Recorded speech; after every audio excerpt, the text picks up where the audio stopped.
දවසේ සිතුවිල්ලේ දේව වචනය සමග එකතු වන ඔබ සැමට ආශිර්වාදමත් සුබ දවසක් වේවා.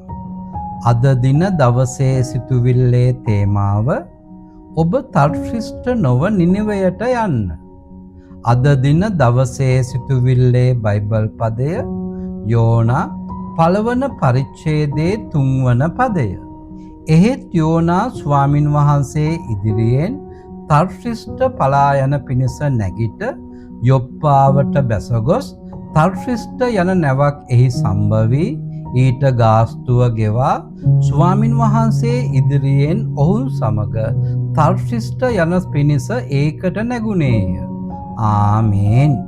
අද දවසේ මෙනෙහි කිරීම.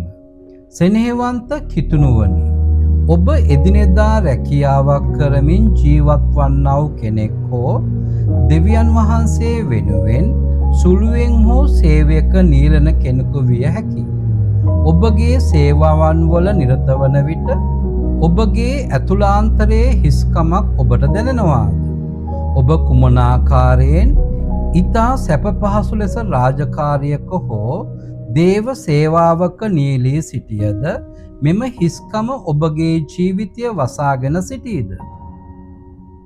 කිතුණුවනි, යෙසායා 45 වන පරිච්ඡේදයේ 24 වන පදයේ පවසන්නේ ධර්මිෂ්ඨකමත් බලයක් තිබෙන්නේ ස්වාමින් වහන්සේ තුල පමණක්ය කියාය. ඔබ සේවයේ යෙදෙන විට නොඑක් විදිහේ පසුබට කලකිරීම, නිന്ദා අපහාස, ලෞකික මෙන්ම ආත්මික සතුරු කුමන්ත්‍රණයන් කොතෙකුත් පැමිණියත් දෙවි පියාණෙනි කියා ඔබ ස්වාමින් වහන්සේගේ අභිමුඛයේ දන නමන විට ඒ සියල්ලම පහවී ඔබට ජය ලැබේ නම් ඔබගේ හදවත සුද්ධාත්මයෙන් පිරී යන බව ඔබට අවබෝධ වේ නම් ඔබ සිටින්නේ නිනවේහිය. ඔබ ධෛර්යවත් වේවා. ඔබගේ ආත්මය සුද්ධාත්මයෙන් බලවත් වේවා. කිතුණුවනි, තවද යෝනා නම් අනාගත වක්තතුමා දෙවිදුන්ට අකීකරු වීම නිසා ඔහුව ගිල දමන පිණිස දෙවිදුන් මත්ස්‍යයෙකු එව්සේක. එම බරපතල පාපයෙන් මිදෙන පිණිස ඔහු මත්ස්‍යයාගේ කුස තුල දෙවිදුන්ට විලාප කියා පසුතැවිලි වී නිනවේ වැසියන්ව මිදවීමට ක්‍රියා කළේය. ඔබත් යෝනාමෙන් නිනවයට නොගොස් තර්ශිෂ්ඨයේ සේවයේ යෙදේද? ඔබ දෙවිදුන්ට කීකරු වී දේව සැලැස්ම බලවත් කර ගැනීමට තර්ශිෂ්ඨ නොව නිනවයට යන්න. අද දවසේ අභියෝගය. ඔබත් මෙතෙක්කල් උන්වහන්සේට අකීකරුව තර්ශිෂ්ඨ නම් ස්ථානයට යමින් සිටියා වූ කෙනෙකුද? තර්ශිෂ්ඨ නොව නිනවයට ගමන් කිරීමට මේ උදෑසන පටන් ඔබ සූදානම් වන්න.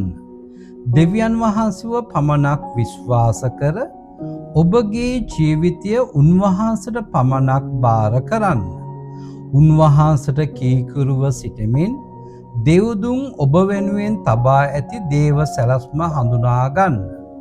ඔබ උන්වහන්සේගේ කැමැත්ත සැලැස්ම මත ජීවිතයම ජය ගන්නෙකු වන්න. උන්වහන්සේට කීකරු වී නිනිවය නම් වූ දේව සැලැස්ම වෙතට යාමට උත්සාහ දරන්න. දැස් පියාගෙන මා සමග මෙම යාඥාව කරන්න.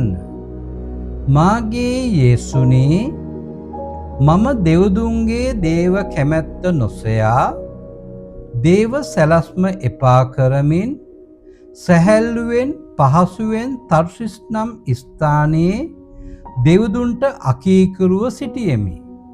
අද නිනිවය නම් වූ දෙවිදුන්ගේ දේව සැලැස්ම වෙතට යාමට මට මඟ පෙන්වූ නිසා මම දෙවිදුන්ට පැසසුම් දෙමි.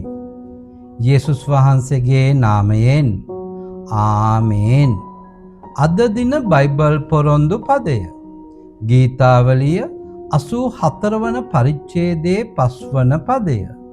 තමාගේ ශක්තිය ඔබ තුලේ ඇත්තා වූ සියොන්ට යන මාවත් තමාගේ සිතේ ඇත්තා වූ මිනිසයා ආශිර්වාද ලද්දේය. ආමේන්. දවසේ සුබ පැතීම. දෙව්දුන්ට කීකරු වීම තුළින් දෙව්දුන් ඔබ වෙනුවෙන් තබා ඇති දේව සැලැස්ම හඳුනාගෙන ජීවිතය ජය ගන්නා වූ ඔබටත් ඔබගේ පවුලේ සියලු දෙනාටත් සුබම සුබ දවසක් වේවා. ඔබ සියලුම දෙනාට යේසු පිහිටයි. ඔබ අහුම්කන් දුන්නා වූ දවසේ සිටුවිල්ල වචනය ආශිර්වාදමත් වචනයක් වෙන්නටයි අප විශ්වාස කරමු.